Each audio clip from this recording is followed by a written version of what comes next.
अपने तासुरात को पेश करें या फिर किसी मुफीद बातों की तरफ इशारा करें। अच्छी बात है। एक छोटा सा लड़का बड़ी ख्वाहिश के साथ आया हुआ है कि दरूद शरीफ सुनाऊंगा, बस 30 सेकंड के अंदर इंशाल्लाह बात खत्म हो जाएगी।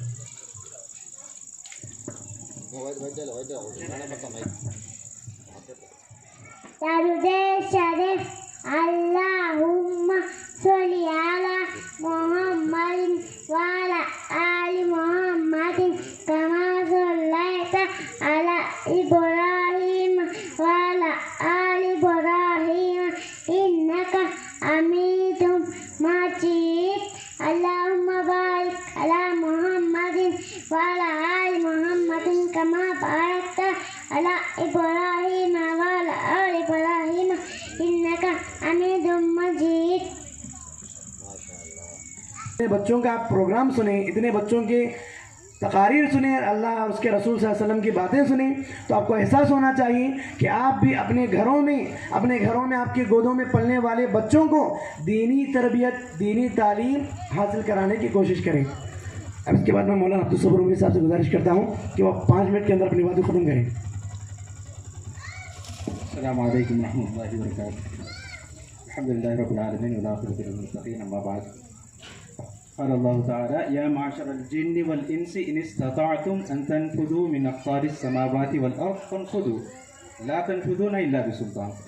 मेरे दीनी भाइयों और इस्लामी बहनों, मैं आप लोगों के सामने जैसे उलमाए किराम अभी बताए उससे हटकर एक बच्चों को तरबियत के मामले में हम क्या खिलाएं, कैसी सेहत बनाएं, इस सिलसिले में 2-3 बातें आपके सामने रख रहा हूँ।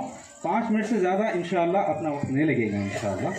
सबसे पहली चीज़, दुनिया में जितने भी इवेंट होते हैं, हर इवेंट में कंपलसरी देखो यहूदी कोई सी भी चीज़ ईजाद कर रहा है, हत्ता कि हमें जो यूज़ कर रहे हैं फ़ोन, ये मोबाइल फ़ोन ईजाद करने वाला, इसके पीछे देखा जाए तो किसका नाम आता है? यहूदी का नाम। एसी यूज़ कर रहे हैं, उसके पीछे भी नाम आता है यहूदी का। गाड़ी जिसके ऊपर हमें सवारी करते हैं वो भी कौन बनाए बोला तो यहूदी। हत्ता के जो डॉक्टर का सिंबल पहले क्या आता, प्लस आता नहीं, अब नहीं, एक असा रहेगा, 2 सांपा उसको घेर के रहेंगे। अपनी मजहब को उन्होंने कैसा हावी करें बोले तो वो असा क्या है? मूसा अलैहिस्सलाम का, कहीं तो मूसा अलैहिस्सलाम को मानते ना उन्होंने, तौरात को मानने वाले।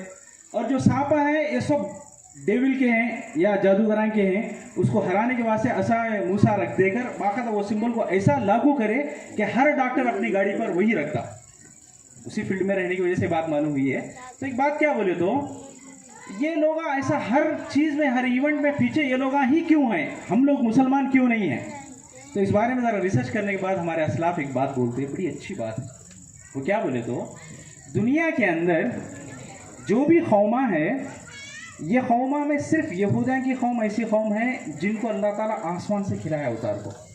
मन्ना उस सलवा बोलता अल्लाह ताला।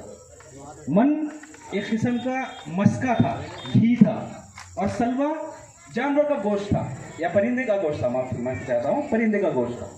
मन और सलवा ये 2 चीज़ें ये खाए थे, इनकी जीन्स में, रीढ़ की हड्डी होती है ना, वो जीन्स में ये चीज़ पाई गई, जिसकी वजह से इनकी पूरी नस्ल कैसे निकली बोले तो बाकायदा अक्लमंद, ज़हीन, ज़िहानत वाले। अल्लाह ताला इस बात को लेकर सूरह रहमान में बोलता है या माशरल जिन, जिन्नों की जमात, वल इंस, इंसानों की जमात, इन इस्तताअतुम, अगर तुम्हारे को ताकत है, सौवर है तुम्हारे को, अन तनफुदू, कि तुम भाग निकलना चाहते हो या पार करना चाहते हो, मिन अख्तारिस समावाति वल अर्द, जमीन और आसमान के किनारों से, फनफुदू, तो भाग कर दिखाओ, ला तनफुदूना, तुम भाग नहीं पाओगे, इल्ला, हाँ भागने के लिए एक ही रास्ता है, वो क्या? सुल्तान, ठोस दलील या ठोस इल्म। ठोस इल्म रहा तभी जाकर इंसान जमीन और आसमान के किनारों को भी अबूर कर सकता, बोल के अल्लाह ताला गारंटी दे रहा है। तो मेरे दीनी भाइयों, खादगी के मामले में, ख़ास तौर पर बच्चों के मामले में चंद बातें जहन में रख लीजिए।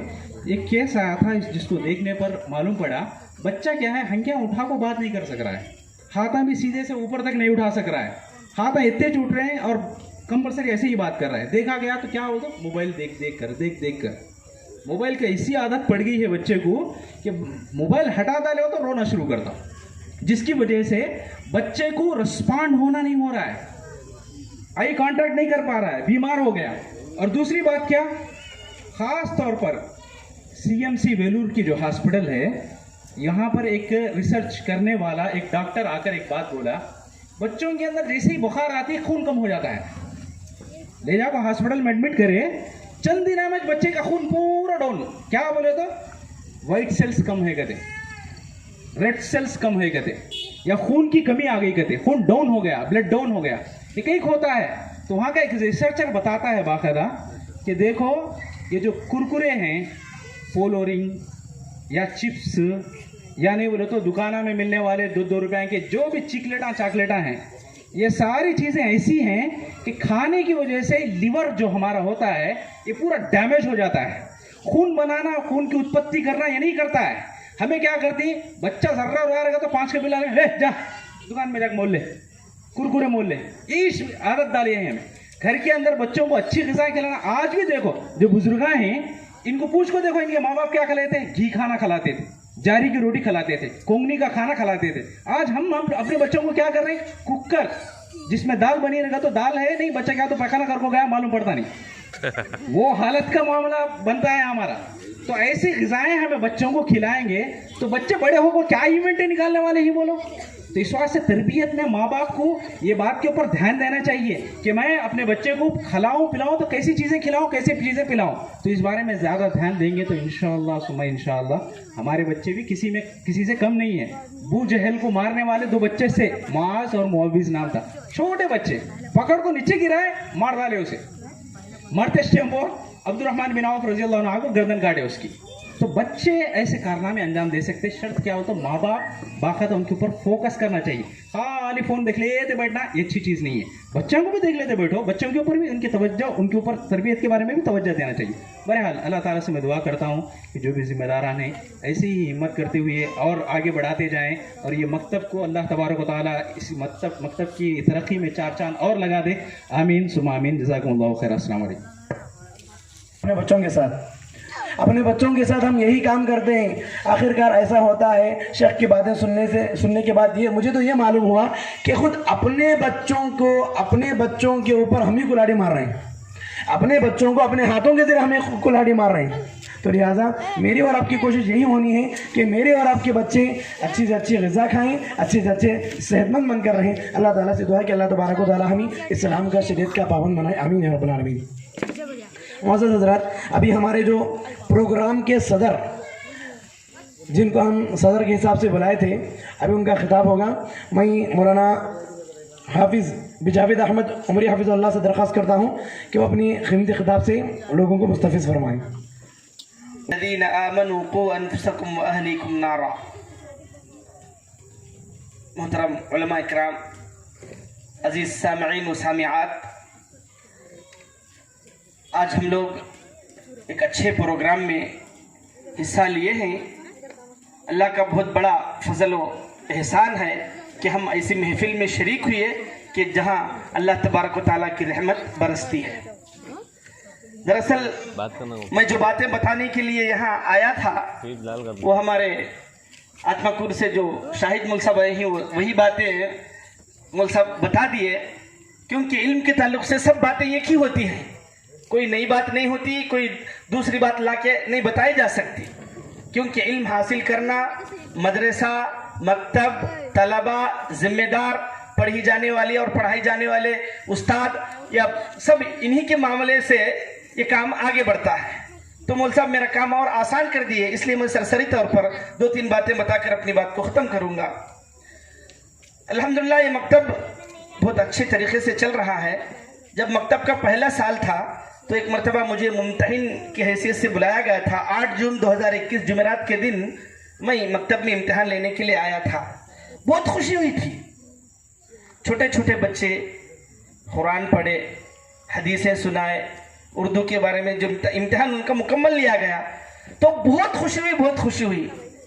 क्योंकि ऐसे मकतब, ये अल्लाह तबारक तआला का बहुत बड़ा फजल है, अल्लाह की बहुत बड़ी तौफीक है असलम जामई साहब के ऊपर कि उन्होंने अपने घर में अपने हिसाब से अपने खर्चे से मकतब खोला। होता तो ये है कि मस्जिद में इमाम साहब के मातहत जो जिम्मेदार होते हैं कि मौलवी साहब ऐसा उनसे बात करते हैं कि सुबह शाम आप बच्चों को मस्जिद में पढ़ाना, आसपास के बच्चे वहाँ के पढ़ लेते हैं, चले जाते हैं। लेकिन यहाँ एक ख़ास तौर पर मैं मौलवी साहब से बार बार मुलाकात में भी मौलवी साहब मुझे बात बताए हैं कि उनका इरादा इस मकतब को और आगे बढ़ाने का है। बहुत कोशिशें कर रहे हैं और जिन उस्ताद को उन्होंने इंतखाब किया है वो भी बड़ी तगोदो मेहनत से अल्हम्दुलिल्लाह काम करते हैं। सुबह फजर के बाद फ़ौरन मकतब की फ़िक्र करते हुए यहाँ पहुँच जाते हैं और इसमें जो आदाब वगैरह सिखाए जाते हैं ये हर घर के लिए, बड़ों के लिए, बच्चों के लिए, बड़ी उम्र वालों के लिए, मर्दों के लिए, औरतों के लिए बहुत ज़रूरी है।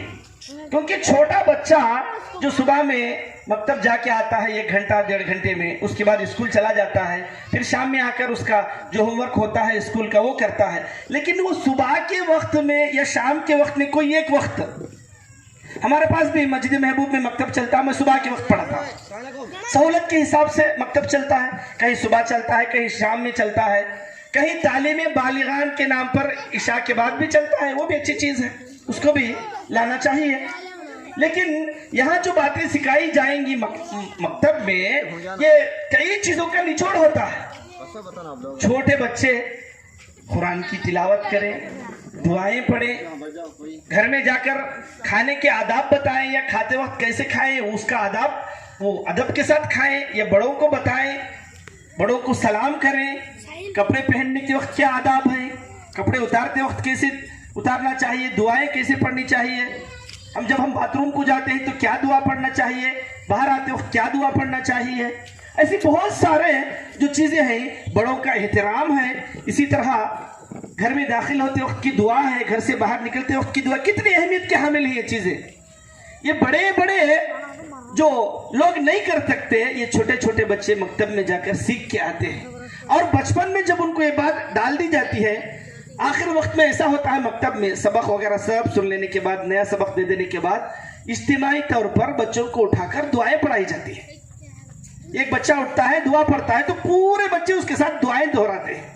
वो ऐसा उनका जहन बन जाता है, जब ऑटोमेटिक जब वो घर में दाखिल होते हैं तो घर में दाखिल होने की दुआ पढ़ते हैं, बाहर निकलते हैं, अगर उनको एहसास हो या ना हो, वो शुऊर में हो या ना हो, लेकिन उनको पढ़ाया गया है, ये उनके दिमाग में बिठाया गया है कि हम घर से बाहर निकलते वक्त ये दुआ पढ़े, तो बच्चे दुआ पढ़ते हैं। और इसी तरह जो भी हम काम करते हैं, खाना खाते वक्त है, बहुत सारे आजकल का माहौल इतना खराब होते जा रहा है, ऐसे वक्त में इन मकातिब की अहमियत बहुत बढ़ जाती है। हम देखते हैं आज हम घर में जितने अफराद हैं उतनों के पास एक एक फोन है। आज फोन की वजह से हमारी नई नस्ल तबाह हो रही है। वो नेट का भी आसान है, बच्चे भी नेट के बगैर वो पुराने जो उसमें डाउनलोड करके रहते उसको देखना पसंद नहीं करते। नई नई चीजें उनको होना, माँ एक तरफ, बाप एक तरफ, बच्चा एक तरफ, फोन लिए हर एक उसमें मगन है। बच्चों की तरबियत कैसे होगी, वो बच्चे कौम के मुसले कैसे बनेंगे, कौम में वो 4 बातें जाके कैसे बताएंगे, इसकी तरफ तवज्जो देने की बहुत ज़रूरत है। ऐसे मकातिब जो अहले खैर हजरात हैं या जिनके पास हिम्मत है कि हम मकतब चला सकते हैं, घर घर में मकतब होनी चाहिए, घर घर में मदरसे होने चाहिए, ताकि हमारी जो कौम पीछे हो रही है उनको बार बार एहसास दिलाया जाए, उनको जमा किया जाए, उनको पढ़ाया जाए, उनको समझाया जाए। आज कुरान पढ़ना भी बहुत आसान हो गया मेरे भाइयों। हर जुबान जो हम जानते हैं, जो हम पढ़ते हैं, तेलुगु हमारी मादरी जुबान है, यहाँ की हमारी इलाकाई जुबान है, तेलुगु में कुरान है, तेलुगु में पढ़ सकते हैं।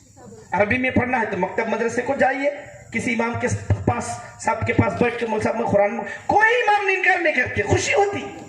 हमारी मस्जिद का मुसल्ली, हमारी मस्जिद का एक नौजवान बच्चा कुरान पढ़ने की चाहत रखता है, वो हमसे रिक्वेस्ट करता है, हर दिन एक 5 मिनट वक्त देने के लिए सब तैयार है। अंग्रेजी में पढ़ना चाहिए, अंग्रेजी भी हम पढ़ सकते हैं। किताबें जो मसाइल है, इकबाल किलानी का जो पूरी किताबों का सेट है, उसका तेलुगु में तर्जुमा आ गया। अगर हम बचाने की कोशिश जितना भी करेंगे नहीं बचेंगे। जिस जबान में हम समझ सकते हैं, जिस जबान में हम बोल सकते हैं, जिस जबान में हम पढ़ सकते हैं, उन तमाम चीजों में दीन की इशाअत हो रही है। हदीस और कुरान मजीद की बातें खुल खुल के आ रही हैं। मैं आखिरी बात उनको यही कह रहा हूं कि अपने बच्चों की तरबियत का खास ख्याल रखें। अल-उम्मु मदरसतुन ऐसे ही नहीं कहा गया है। माँ बच्चे की पहला स्टेज जो होता है वो एक मदरसे की हैसियत होती है। माँ बच्चे को बहुत कुछ, बच्चा हो या बच्ची हो, उसको सिखाने की जिम्मेदारी माँ की भी है और बाप की भी है। ये मदरसे में और मकातब में बच्चे बाद में जाके सीखेंगे, लेकिन पहले अपने माँ बाप से वो बहुत मुतासिर होते हैं। हम माँ बाप को घरों में नमाज पढ़े नहीं देखते हैं तो बच्चे क्या करेंगे? बच्चे भी नमाज नहीं पढ़ते। माँ उठ के नमाज पढ़ती है, बच्चों को उठाती है, बाप बच्चों को एहसास दिलाता है कि अज़ान हो चुकी है, नमाज के लिए हम निकल जाए, तो बच्चे भी निकलते हैं। माँ अज़ान होती है, ना माँ नमाज पढ़ती है, अज़ान हो जाती है, ना बाप नमाज पढ़ता है, तो ये कौम के बच्चे, उनको नहीं मालूम उनकी नमाज की अहमियत उनके अंदर कैसे आती है। अल्लाह के नबी सल्लल्लाहु अलैहि वसल्लम ने क्या फरमाया? जब बच्चे की उम्र 7 साल की हो जाती है तो उनको मस्जिद का रास्ता बताओ, नमाज की अहमियत उनके दिलो दिमाग में बिठाओ, नमाज पढ़ना उनको सिखाओ। अगर जब बच्चा 7 साल की उम्र से लेकर 10 साल की उम्र तक को पहुंच जाता है फिर भी वो नमाज नहीं पढ़ता है तो उन पर सख्ती करो, क्योंकि ये जो 7 साल से लेकर 10 साल की जो 3 साल की मुद्दत है, इसमें जो चीजें समझ में आती हैं वो जिंदगी भर अमल करने के लिए उस बच्चे को उभारती रहती है। जब ये बच्चा हाथ से निकल जाता है, अब देखो हम देख रहे हैं, हम सब जो उलमा बैठे हुए हैं या हम सब देख रहे हैं कि कोई ना कोई मस्जिदों में पढ़ाते हैं, मदरसों में पढ़ाते हैं, कौम के जिम्मेदार हैं, कौम को देख रहे हैं। आज बड़े लोगों को समझाए नहीं समझ रहे हैं।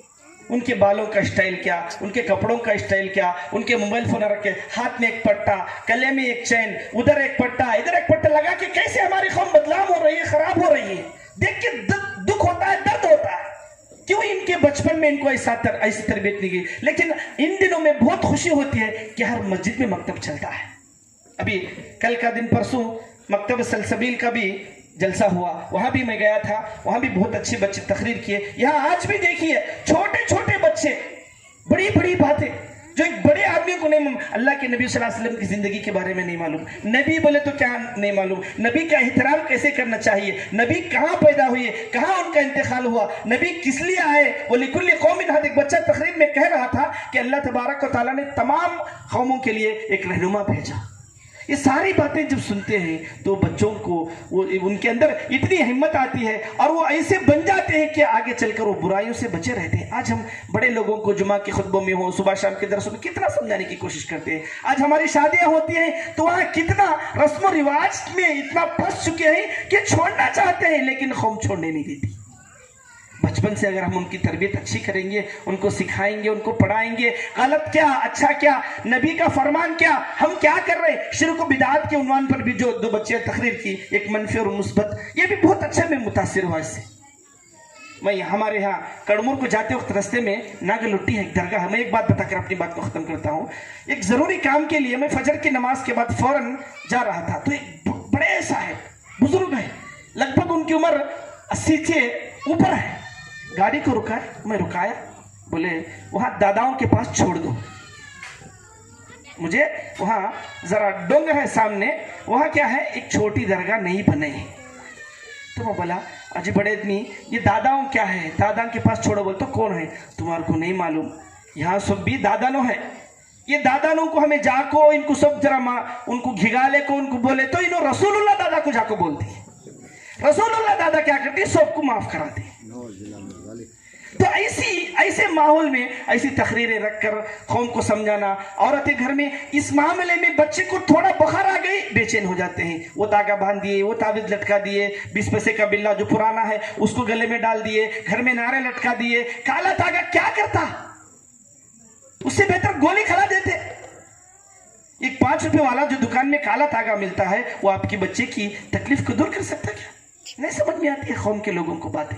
वो काला धागा बांध देते, सुकून की जिंदगी है, सुकून की नींद सोते हैं। नहीं मेरे भाइयों, ये सब क्या है, शिर्क व बिदात की चीजें हैं, ये पुरानी चीजें हैं, इनको खत्म करना मेरी आपकी हम सब की, ये छोटे छोटे बच्चों की भी जिम्मेदारी है। उनको हम समझाएंगे, सिखाएंगे, पढ़ाएंगे, उनको बताएंगे शिर्क व इल्हाद के काम क्या है। ये जाके अपने घर वालों को, अपने दोस्तों को, जैसे जैसे वो बड़े होंगे, बच्चा बड़े लोगों को बोले कि हमारे मकतब में मौलवी साहब पढ़े ही, हमें सुने ही, ये गलत है कि, तो कितना असर होता है उनके ऊपर, बहुत असर होता है। तो इसलिए हम सबको चाहिए कि ऐसे मकातिब हम खोलें, मकातिब को आगे बढ़ाएं और इनको तरक्की देने की कोशिश करें। एक से हर घर में बच्चे, जो भी छोटे बच्चे होते हैं, किसी ना किसी मस्जिद जैसे मकतब में जहाँ चलते हैं वहाँ से बच्चों को लगाने की कोशिश करें। उनका टाइम टेबल ऐसे बनाएं कि बच्चा स्कूल पढ़ता हुआ मकतब में भी जाए। कहीं सुबह का मकतब है तो वहाँ सुबह में भेजें, कहीं शाम का मकतब है वहाँ बच्चे ज्यादा हो गई तो वहाँ भेजें। बच्चों को सिखाएं, दीनदार बनाएं। हदीस पढ़ी गई 2 दिन मौलवी साहब ने बयान, तलबुल इल्मी फरीदतुन अला कुल्ली मुस्लिम। जरूरी है, दीन को समझना है, अकीदे को समझना है, इतना तो इल्म जरूरी है। अब वो स्कूल पढ़ रहे कर रहे, स्कूल भी पढ़ना चाहिए। और अल्हम्दुलिल्लाह यहाँ नंदीकुटकुर में तो बहुत अच्छा माहौल है, जगह जगह जलसे हो रहे हैं, जगह जगह 1 से 4 मदरसे बन रहे हैं, मदरसे और खुल रहे हैं। तो इसमें क्या है, इस्लाह होती है। जो हमारे अंदर गलतियां पाई जाती हैं उनके बारे में हमको तज़किया करना कि हम क्या सही कर रहे हैं, क्या गलत कर रहे हैं, इसका एक हमको अंदाजा मिलता है। तो इस बारे में सोचना चाहिए। मुझे भी बहुत खुशी हुई, यहाँ जो उलमा भी उसके जो जलसे के तासुरात बयान कर रहे थे, अल्हम्दुलिल्लाह सब हर एक यहाँ से ऐसे छोटे बच्चों के प्रोग्राम से मुतासिर होते हैं, होना भी चाहिए। और ऐसे प्रोग्राम में भी बाकायदा जहाँ भी हो हम सबको हिस्सा लेना चाहिए, मकतब चलाने वालों की, मकतब में पढ़ाने वालों की, और जो इसमें बच्चे जो तकरीर करते हैं और जो तकरीर करे बिना जो रह जाते हैं, उन सब की हिम्मत अफजाई के लिए ज़रूर जाना चाहिए, वक्त निकालना चाहिए, आके बैठना चाहिए। उन बच्चों को इनामात से भी नवाजना चाहिए, और जो मकतब चलाते हैं उनके बारे में उनका खास ताउन भी करना चाहिए। अल्लाह से मैं यही दुआ करता हूँ कि अल्लाह तबारक तआला हम सबको जो बातें सुनते हैं उन पर गौर फिक्र करने और अमल करने की तौफीक अता फरमाए। आमीन व आखिरु दअवाना अल्हम्दुलिल्लाह रब्बिल आलमीन। का खर्च जो है दूसरे हमारे रिश्तेदार में उठाए हैं, हस्बतुल्लाह है और हमारे अब्दुल्ला भाई है। मेरे हाल के जो सारा मकसद ये है कि कुरान को सीखना और सिखाना। लेकिन हम इस महल्ले में कम से कम 80 या 90% मुसलमान हैं। मकतब चल रहा है, कोई भी हमारे बच्चे को दाखिला करने के वास्ते या पढ़ाने के वास्ते कोई भी होशियार नहीं है।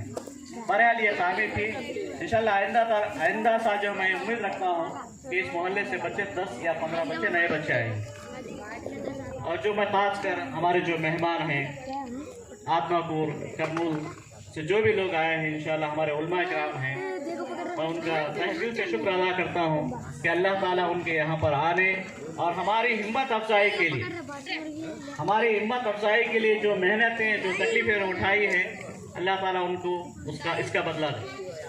और मैं आखिर में अल्लाह ताला से ये भी दुआ करता हूँ कि अल्लाह ताला हम तमाम को नेक और साले बनने की तौफीक अता फरमाए। माशाअल्लाह जो भी हजरत